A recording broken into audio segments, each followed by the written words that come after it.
Big TV భక్తి సమాచారం WhatsApp ఛానల్లో జాయిన్ అవ్వండి. అన్ని విశేషాలు ఎప్పటికప్పుడు తెలుసుకోండి. శ్రీమాత్రే నమః.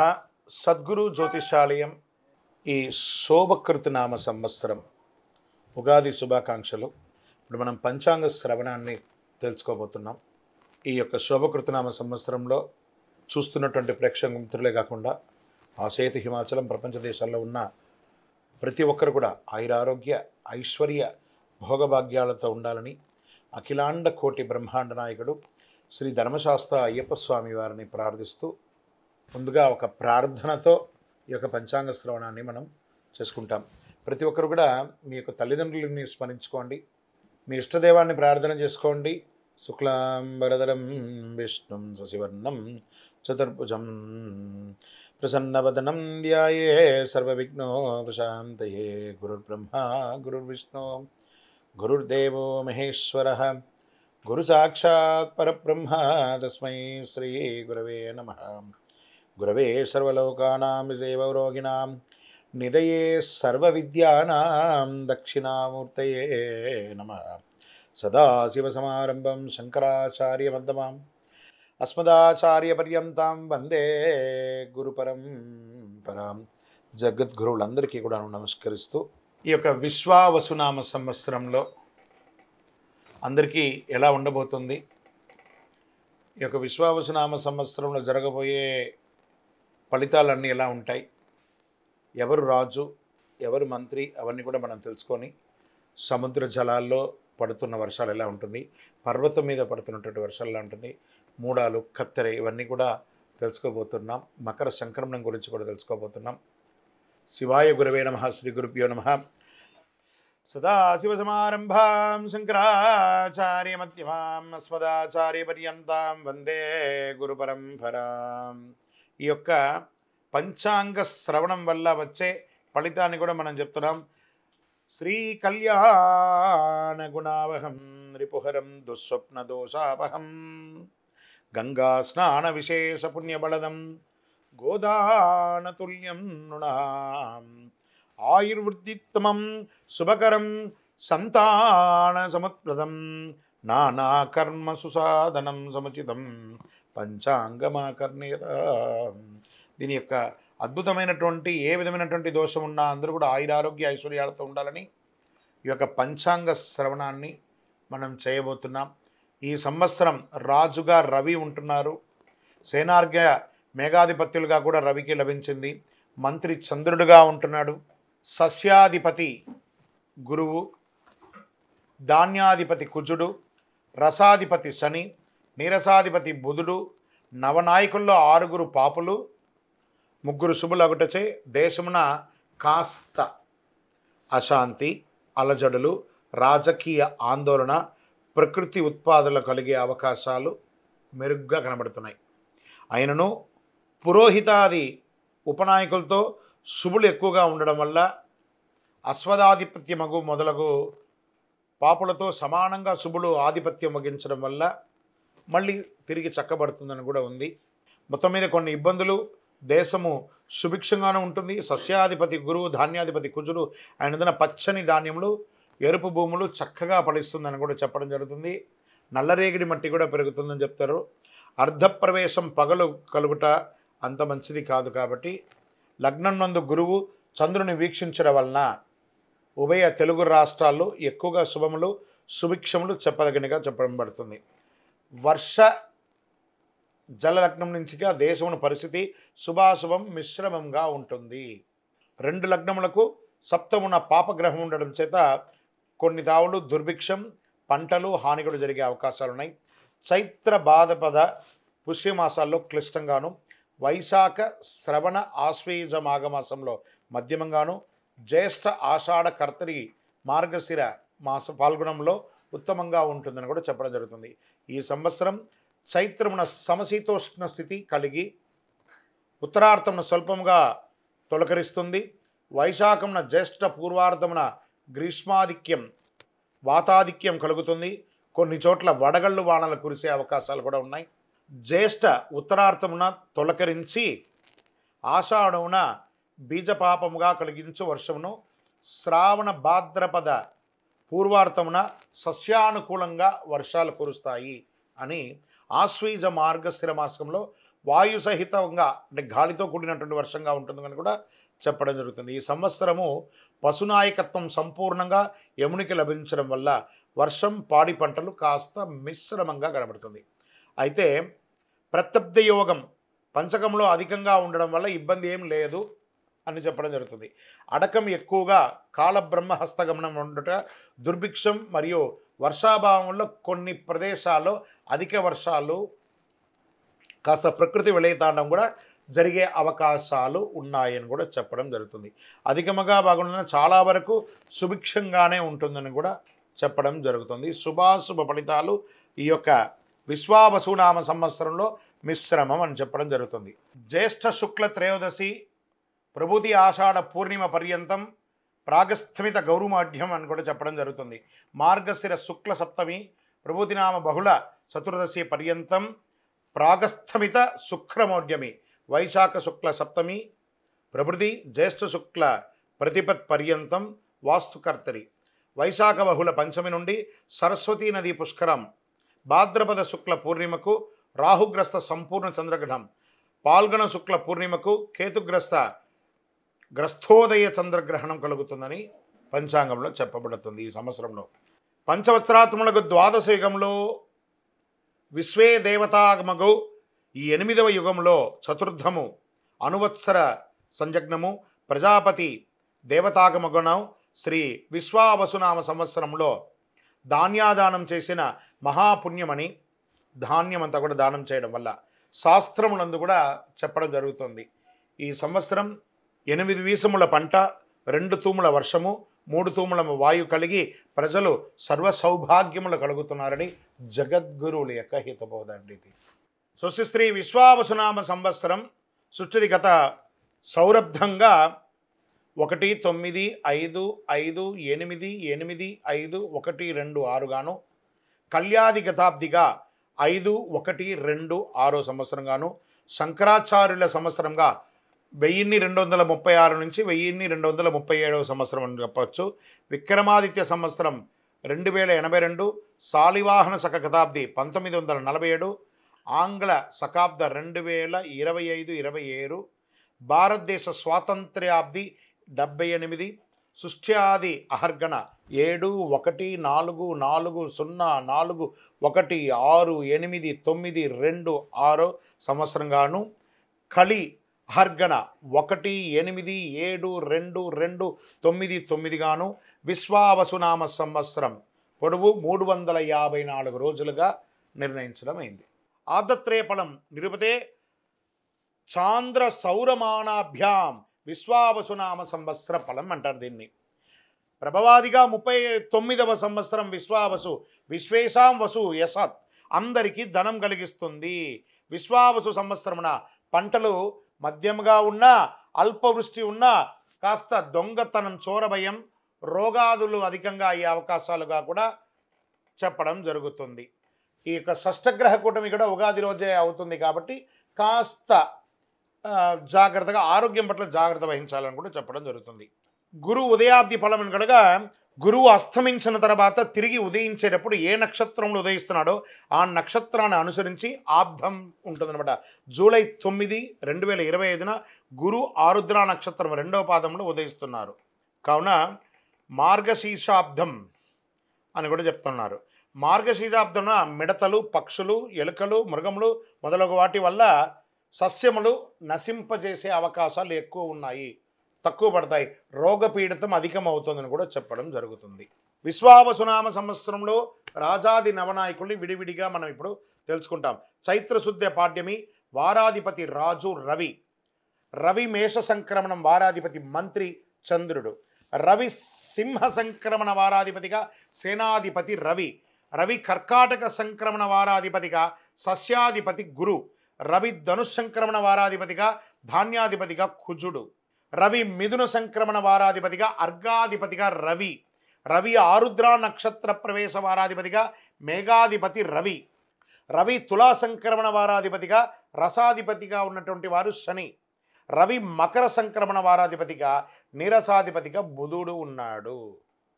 రవి రాజుగా ఉండడం వల్ల పరస్పర వైరములు కలుగుతాయి. మేఘాలు సమవృష్టి కలిగి ఉంటాయి. ప్రజలకు రాజుల వల్ల, శస్త్రముల వల్ల, చోరాగ్ని వల్ల చిన్న చిన్న ఇబ్బందులు వచ్చే అవకాశాలు ఉంటాయి. జాగ్రత్త పడండి అని పంచాంగం చెప్తుంది. ఇదంతా కూడాను వ్యక్తిగా సృష్టించింది కాదండి. రాజు గురించి చెప్పాము, మంత్రి గురించి ఇప్పుడు తెలుసుకున్నాం. చంద్రుడు మంత్రిగా ఉన్నప్పుడు సృష్టి ఉంటుంది, సమస్త సస్యములు ఫలవంతంగా ఉంటుంది, క్షేమము ఆరోగ్యం సుభిక్షంగా ఉంటుందని కూడా చెప్పడం జరుగుతుంది. సూర్యస్థ సేనాధిపతిగా ఎలా ఉంటుంది? రాజు రవియే, సేనాధిపతి కూడా రవియే ఉండడం వల్ల సేనాధిపతి అయినప్పుడు రాజులకు పరస్పర యుద్ధం కలిగే అవకాశాలు ఉన్నాయి. మబ్బులు, వాయు పీడించే కొద్దిపాటి వర్షములు కురిసే అవకాశాలు, రక్తధాన్యములు సమృద్ధిగా పండుతాయని కూడా చెప్పడం జరుగుతున్నది. గురు సస్యాధిపతిగా ఉన్నప్పుడు వారి ఫలితం ఎలా ఉంటుంది? బృహస్పతి సస్యములకు అధిపతి అయినప్పుడు యవలు, గోధుమలు, శనగలు పూర్ణముగా పండుతాయి.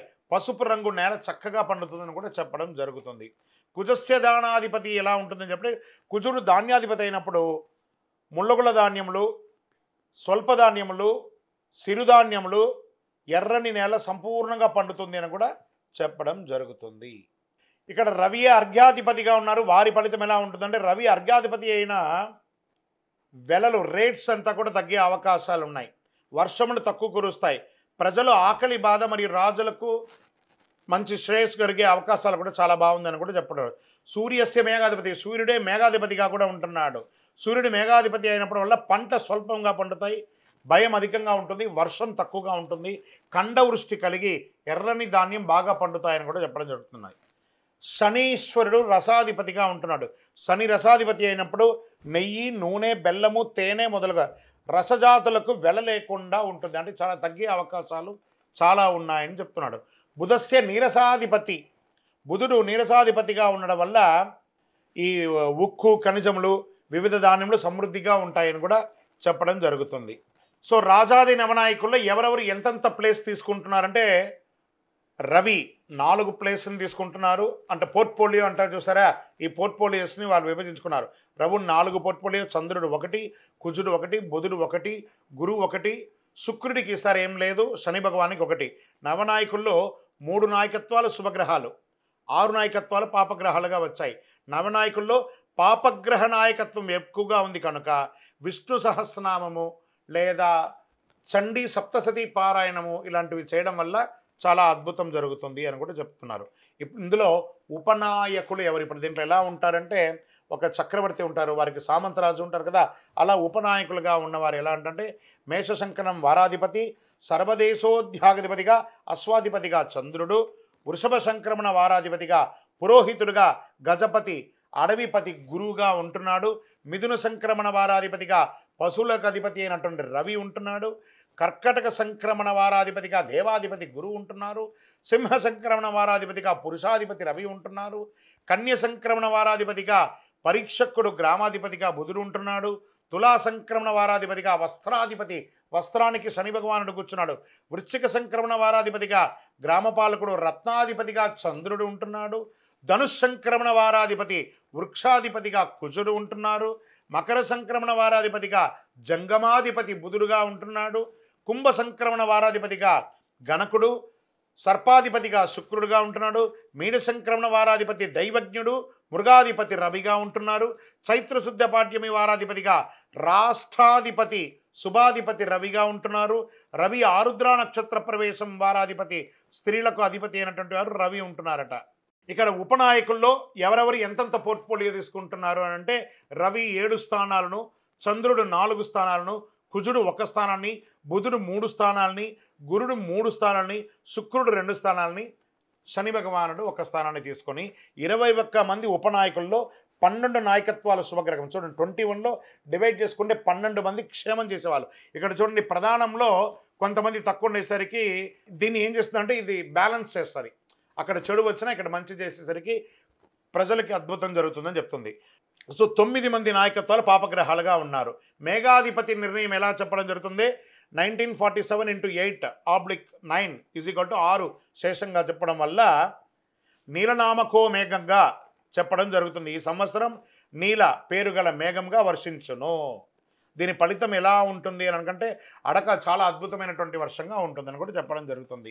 అడకాది నిర్ణయం నవనాయకుల రాజును బట్టి నిర్ణయించాలి. రాజు రవి కనుక అడక 2 ఎలా ఉంటుంది? 10 భాగాలు సముద్రంలో, 7 భాగాలు పర్వతాలపైన, 2 భాగాలు భూమిపైన వర్షం కురుస్తుంది. పశునాయక నిర్ణయం ఎవరన్నారంటే దానికి అధిపతి యముడుగా ఉన్నాడు. ప్రతి సంవత్సరం చైత్రశుద్ధ పాఠమి వారాధిపతి నుండి పశునాయకుడి యొక్క నిర్ణయం జరుగుతుంది. చైత్రశుద్ధ పాఠ్యమి వారాధిపతిగా రవి = యముడుగా పశునాయకుడుగా ఉంటున్నాడు. సూర్యకుజులు రాజులై యముడు పశుపాలకులు అవుతాడు. బుధశనులు రాజులైనచో బలరాముడు, చంద్రగృహ శుక్రుడు రాజులైతే శ్రీకృష్ణుడు పశుపాలకులు అవుతారు. యముడు పశుపాలకుడు అయితే పశునాశనం జరిగే అవకాశాలు ఉన్నాయి, జాగ్రత్త పడండి. బలరాముడు పశుపాలకుడు అయితే వానలు బాగుంటుంది. గోపాలుడు పశుపాలుడు అయితే గోవులు పాలించబడతాయి. ఈ సంవత్సరం వచ్చే పుష్కరం దేనికి ఏ నదికి వస్తుందంటే సరస్వతీ నదికి పుష్కరాలు వస్తున్నాయి. 14 మే 2025 బుధవారం శ్రీ విశ్వావసునామ సంవత్సరం వైశాఖ బహుళ విధియ నాడు గురువు రాత్రి 9:21 మిథున రాశి ప్రవేశం చేయడం వల్ల పుష్కర స్నాన ఆరంభం గురువారం అరుణోదయ వేళ నుండి అని చెప్పారు.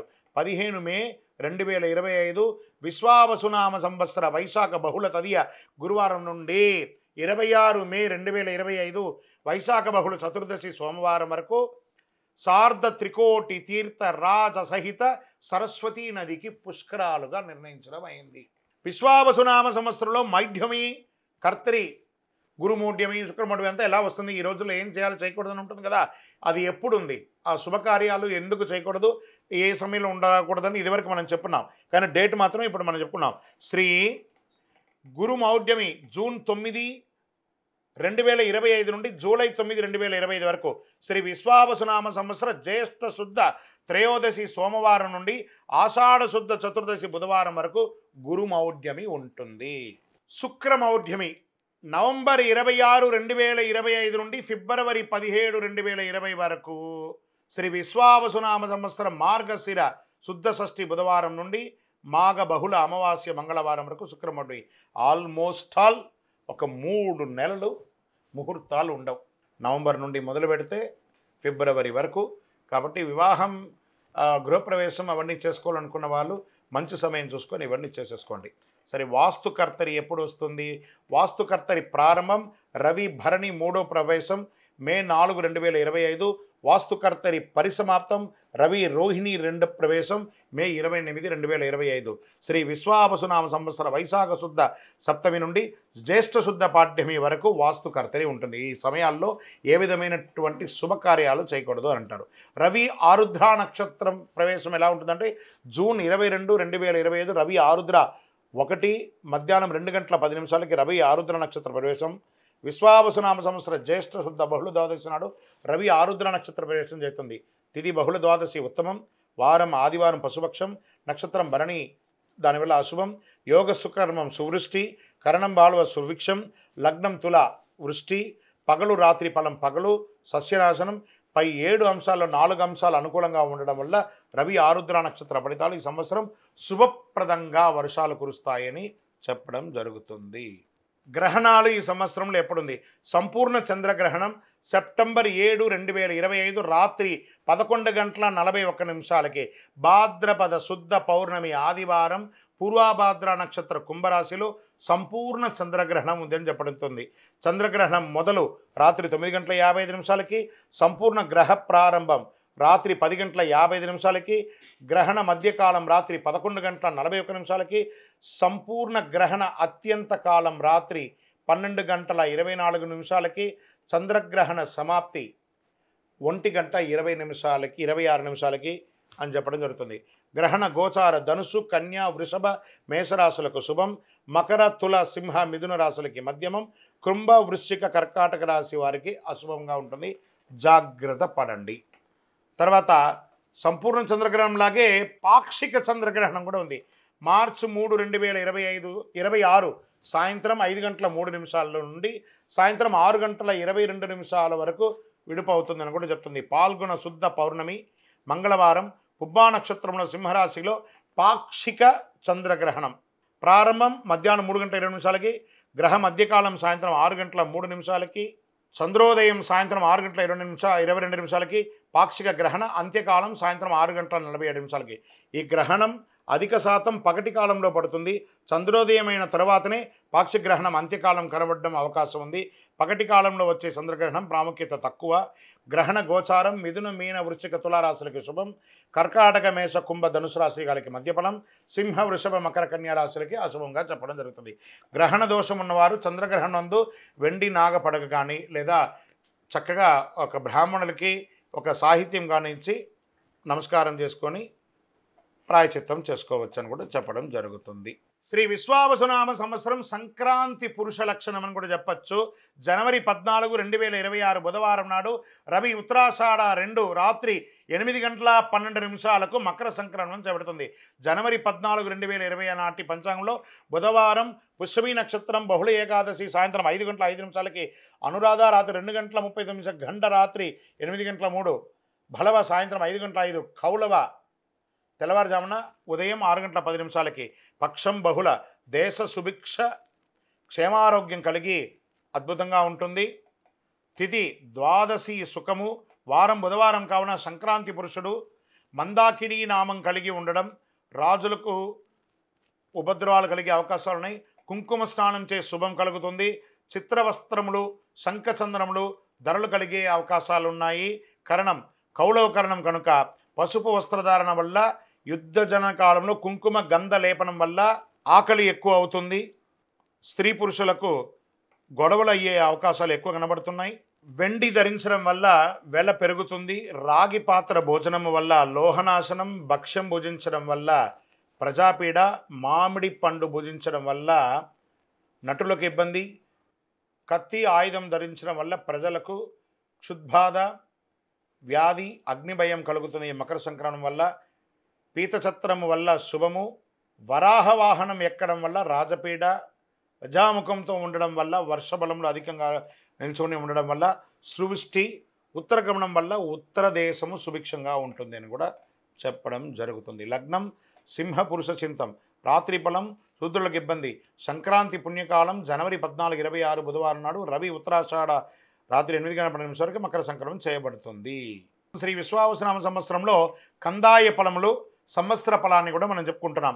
అశ్విని నక్షత్రం కందాయ ఫలంగా 304, భరణి నక్షత్రం 611, కృత్తికా నక్షత్రం 123, రోహిణీ నక్షత్రం 400, మృగశిర నక్షత్రం 712, ఆరుద్ర నక్షత్రం 224, పునర్వసు నక్షత్రం 501, పుష్యమి నక్షత్రం 013, ఆశ్లేష నక్షత్రం 320, మకా నక్షత్రం 602, పుబ్బా నక్షత్రం 114, ఉత్తరా నక్షత్రం 421, హస్తా నక్షత్రం 703, చిత్తా నక్షత్రం 210, స్వాతి నక్షత్రం 522, విశాఖ నక్షత్రం 004, అనురాధ నక్షత్రం 311, జ్యేష్ఠ నక్షత్రం 623, మూలా నక్షత్రం 100, పూర్వాషాఢ నక్షత్రం 412, ఉత్తరాషాఢ నక్షత్రం 724, శ్రవణ నక్షత్రం 201, ధనిష్ఠ నక్షత్రం 513, శతభిష నక్షత్రం 020,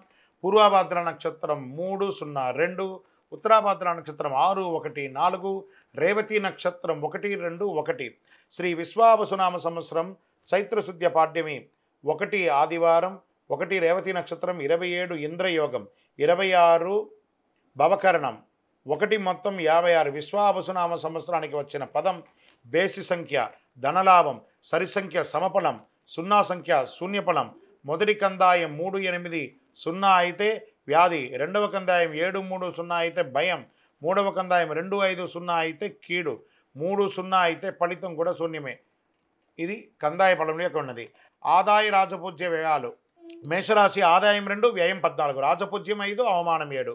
వృషభ రాశి ఆదాయం 11, వ్యయం 5, రాజపూజ్యం 1, అవమానం 3. మిథున రాశి వారికి 14 ఆదాయం, వ్యయం 2, రాజపూజ్యం 4, అవమానం 3. కర్కాటక రాశి వారికి ఆదాయం 8, వ్యయం 2, రాజపూజ్యం 7, అవమానం 3. సింహరాశి వారికి ఆదాయం 11, వ్యయం 11, రాజపూజ్యం 3, అవమానం 6. కన్యారాశి వారికి ఆదాయం 14, వ్యయం 2, రాజపూజ్యం 6, అవమానం 6. తులారాశి వారికి 11 ఆదాయం, 5 వ్యయం, 2 రాజపూజ్యం, 2 అవమానం. వృశ్చిక రాశి వారికి 2 ఆదాయం, వ్యయం 14, రాజపూజ్యం 5, అవమానం 2. ధనుసు రాశి వారికి ఆదాయం 5, వ్యయం 5, రాజపూజ్యం 1, అవమానం 5. మకరం వారికి ఆదాయం 8, ఖర్చు 14, వ్యయం, రాజపూజ్యం 4, అవమానం 5. కుంభరాశి వారికి 8 ఆదాయం, వ్యయం 14, రాజపూజ్యం 7, అవమానం 5. మీనరాశి వారికి ఆదాయం 5, వ్యయం 5, రాజపూజ్యం 3, అవమానం 1. 2025-26లో మౌఢ్యమి కర్తమి పుష్కర గ్రహణ వివరాలలో ముహూర్తాలు ఎలా ఉన్నాయి అనేది మంత్ వైజ్గా ఉంటుంది. ముఖ్యమైనటువంటి చెయ్యకూడని ముహూర్తాలు చెప్పేస్తాను. చేసే ముహూర్తాలు మీ యొక్క పరిసర ప్రాంతాల్లో ఉన్నటువంటి గురువుల్ని సంప్రదించి మీ ఇంటి బ్రాహ్మణుల్ని వారికి నమస్కరిస్తూ వారి దగ్గర మీరు చేసే శుభకార్యం గురించి చెప్పి ముహూర్తాలు తీసుకోండి. గురుమౌఢ్యమి మళ్ళీ చెప్తున్నాను, జూన్ 9, 2025 నుండి జూలై 9, 2025 వరకు. శుక్రమౌఢ్యమి నవంబర్ 26, 2025 నుండి ఫిబ్రవరి 17, 2026 వరకు. వాస్తుకర్తరి మే 4, 28 నుండి 2025, 25 వరకు ఉంటుంది. కాబట్టి ఈ రోజుల్లో ఏ విధమైనటువంటి ముహూర్తాలు లేవు. మిగతా రోజులలో మీ పరిసర ప్రాంతాల్లో ఉన్న గురువులను సంప్రదించి ముహూర్తాలు నిర్ణయించుకోండి. అందరూ కూడా యోగక్షేమంగా ఉండాలి. పంచాంగ శ్రవణం అనేది కొంచెం ఇలా మనం చెప్తూ ఉండగా కొంచెం ఏదో అర్థం కాని సబ్జెక్టుగా ఉంటుంది, కానీ ఇది వినాలట. ఇది వింటేనే మనం ఏంటో తెలుస్తుందని చెప్పేసి. ఇప్పుడు జనరల్గా మనం ఒక టెస్ట్కి మన శరీరంలో పోతే నఖశిక పర్యంతం ఎలా టెస్ట్ తీస్తే చాలా రిపోర్ట్స్ ఇస్తారు, మనకి అర్థం కాదు, కానీ డాక్టర్ చూసి ఇది అని చెప్పేస్తారు. అలా అది అర్థం కాకపోయినా పంచాంగ శ్రవణాన్ని కనీసం సంవత్సరంలో ఒకరోజైనా వినాలి. పంచాంగ శ్రవణం విన్న ప్రతి ఒక్కరు కూడాను ఆయురారోగ్య ఐశ్వర్య భోగభాగ్యాలతో ఉండాలని అఖిలాండ కోటి బ్రహ్మాండ నాయకుడు శ్రీ ధర్మశాస్త్ర అయ్యప్ప స్వామి వారిని మీకోసం ప్రార్థన చేస్తూనే ఉంటాను. అందరూ క్షేమంగా ఉండండి, కరుంగాళిమాల ధరించండి, ఆరోగ్యంగా ఉండండి, ఐశ్వర్యంగా ఉండండి, సంపన్నంగా ఉండండి. విజయోస్తు. For more videos like this, subscribe Big TV channel.